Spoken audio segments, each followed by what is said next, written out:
Hi, everyone. It's good to see you all here.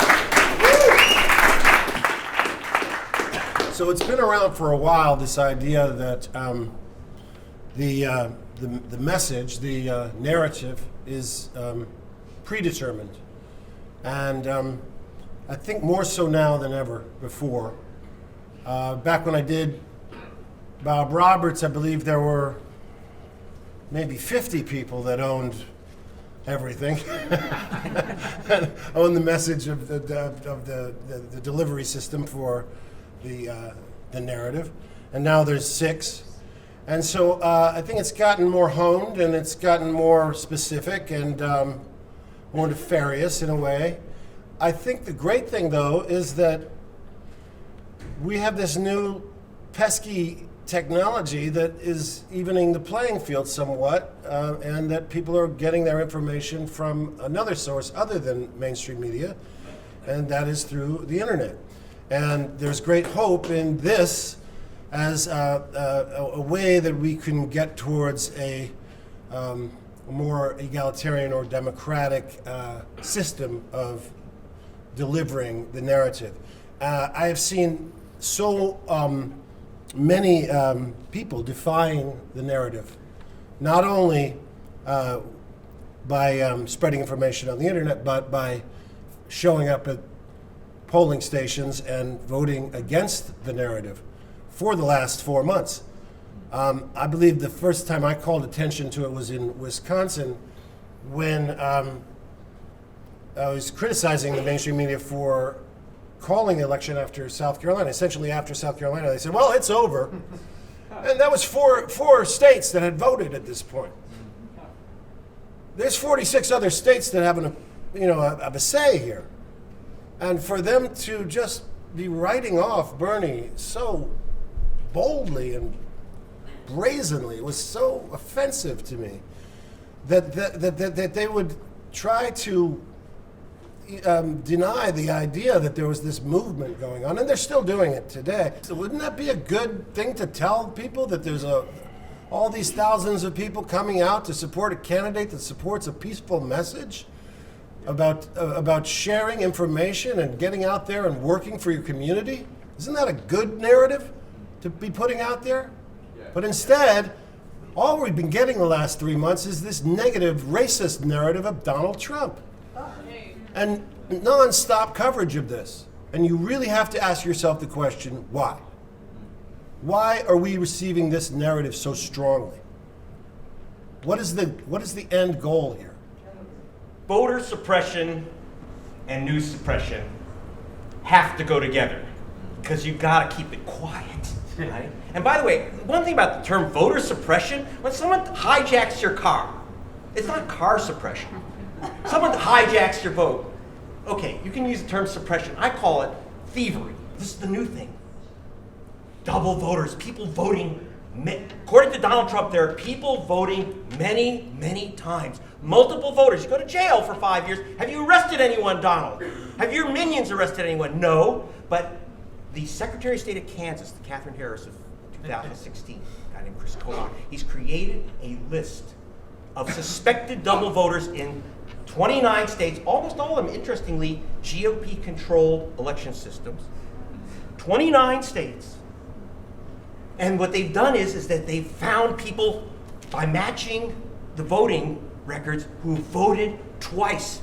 You know how many suspects there are for this felony crime? Yeah. 7,200,000 people on their suspect list, who will all be subject to losing their vote by November. We figure 1 million votes by November. They already removed 41,000 in the swing state of Virginia.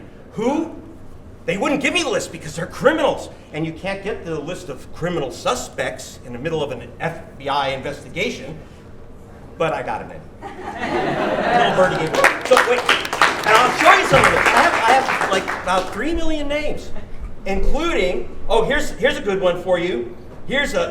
By the way, the worst double voter in America is some guy named Jose Hernandez. And the worst female multiple voter is named Maria Hernandez. Okay, like for example, right here, Maria I feel like Joe McCarthy saying, I've got documents here, but I really do. So this guy will vouch for me. See, Maria Isabel Hernandez is supposed to be the same voter as Maria Cristina Hernandez. Now, Maria Cristina and Maria Isabel are both going to lose their votes because supposedly it's the same person who voted twice. What's their evidence? First name, last name. Who has same first name, last name? What's the legacy of slavery? A lot of people named James Brown and Michael Jackson. What is the legacy? What is our story? What is our story of immigration in the United States? A lot of people named Mien Rodriguez Hernandez. Okay? Now, that's what's happening in America. And the Asian I'm going to just community, add one that's final... You said that as well, because the same thing in the Asian community. How many And similar by the names? way, this is the first time that they have gone after the Asian community. We're working with Asian Americans advancing justice because Asians have suddenly, when they get in the voting booth, they turn black. 75% of Asians now vote Democratic. I don't give a damn about electing some damn Democrat, but I do care about counting the votes, and I'm going to want to tell you why, something special. I'm an alum from here, too. I went 1 quarter before things went wrong. But I come from a place that's about 12 million miles from here, called Pacoima, Sun Valley. I grew up right next to the sewage, between the sewage plant and the garbage dump. And that's why I'm here and why I had to go to London to tell the story of the people, of the people I grew up with. And if you survived Vietnam and you came back, the last thing they're going to let you do is vote. And that's my story. And that's why I'm here. And that's why I'm making this film. And that's why we're going to tell the truth on them, no matter how much they try to suppress the suppression news. Thank you very much.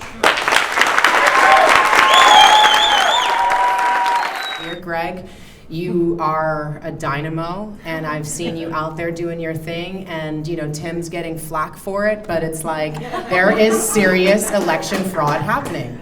And to have your journalism there behind it to really point the finger and say it's not just now. We're not just decrying it now because we're whiny babies and we want our president, and we want our candidate to win. No, this is a serious problem when you're talking about a campaign and a situation where when you're talking about big oil, when you're talking about money in politics, what you're talking about is a lot of people who have a lot of power and a lot of influence, and they're wielding it, but they also have a lot of money, and that money comes from profiting, oftentimes off of people suffering.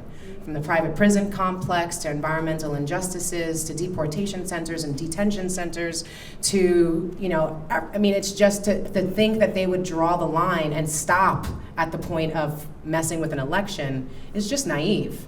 These people want to keep power, and we have a candidate, it's a person I get to vote for and talk to people about, who is saying, I am solely going to run on the people power. People who are reaching into their pocket and pulling out $3 and go, I'll forego a haircut or dessert this week because I hear your message, you're speaking for me, and I want to give you a chance. I'm going to not listen to what the corporate media, mass media is telling me and saying that I don't even need to bother voting because it's already decided. No. We understand you've already made your deals, and that's the whole reason why we're behind this candidate, because we know when he gets into the White House, he's going to walk in there and keep the door open for us, not close it and go back to the business that she or he had already decided before we even got a chance to vote. Not cool. And this has been going on for many, many years, and it's happening all around the world, and it's time for us to wisen up, and I think we are a very wise generation because we get to look back on anti-slavery movement, and we get to look back on the suffragette movement, and we get to look at the environmental movement, and we get to look back and go, no, this isn't the same thing as McGovern or Nader or any of those different things, because we have a perspective. We're on the other side of the other century. And we're putting all of that into context. And we remember and we recognize that even though you want us to just think the meme of Martin Luther King doing that beautiful I Have a Dream speech, that was all like coordinated and perfectly done. No, that was a tremendous act of civil disobedience. It was a distortion. It is what we're seeing right now with Black Lives Matter going, I'm gonna stand up and I'm gonna be loud and I'm gonna be aggressive and I'm gonna make sure that you film me, because for some reason in the Baltimore riots, you'll film a CVS burning and play that 24/7 because you just wanna make everyone seem like they're just angry. and not actually talk about what they're angry about. And this generation is online and we're talking to each other and we're sending each other messages, and we have people who have journalistic integrity who are pushing those messages out even though they're unpopular. And we have people who are willing to put themselves and their careers on the line and go, this is important. And if you want to say you want to boycott me over it, then fine. But this is bigger than me. This is about all of us. And I can tell you this is not about the party. It never was. This is not about partisan politics.